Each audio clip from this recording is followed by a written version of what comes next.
বৈষম্য বিরোধী ছাত্র আন্দোলনের পূর্ব ঘোষিত কর্মসূচি অনুযায়ী রাজধানীর বিভিন্ন সড়কে অবস্থান নিয়েছেন শিক্ষার্থীরা।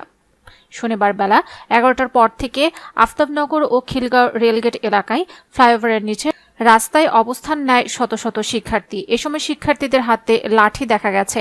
এ সময় সেখানে উপস্থিত হয়ে বাড্ডা থানার ভারপ্রাপ্ত কর্মকর্তা আবু সালাম শিক্ষার্থীদের উদ্দেশ্যে বলেন, আপনারা কেন লাঠিসোঁটা হাতে নিয়েছেন?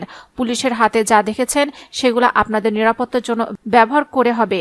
আপনারা এগুলো ফেলে দেন। আমরা গতকালও সহনশীল ছিলাম, আজও বেশি সহনশীল থাকব। ওসি আবু সালাম সাংবাদিকদের বলেন, আমরা ইউনিভার্সিটি কর্তৃপক্ষের সঙ্গে কথা বলেছি। আন্দোলনকারী যে সকল শিক্ষার্থীরা জড়ো হয়েছেন তাদের সঙ্গে কথা বলেছি। আন্দোলনকারীরা আমাদেরকে জানিয়েছেন তারাও শান্তিপূর্ণভাবে তাদের কর্মসূচি পালন করবে। এদিকে দুপুর 12:15টার দিকে খিলগাঁও রেলগেট এলাকায় ফ্লাইওভারের নিচে রাস্তায় শিক্ষার্থীরা অবস্থান নিয়ে বিভিন্ন স্লোগান দিতে থাকেন। এ সময় পুলিশের একজন কর্মকর্তা তাদের সঙ্গে কথা বলার জন্য এগিয়ে যান।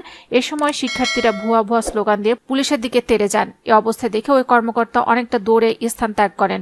এর কিছুক্ষণ পর অন্য একজন পুলিশ কর্মকর্তা গিয়ে তাদের সহিংসতা না করে আন্দোলন করার অনুরোধ জানান। এ সময় শিক্ষার্থীরা হাততালি দিয়ে তাকে অভিনন্দন জানান।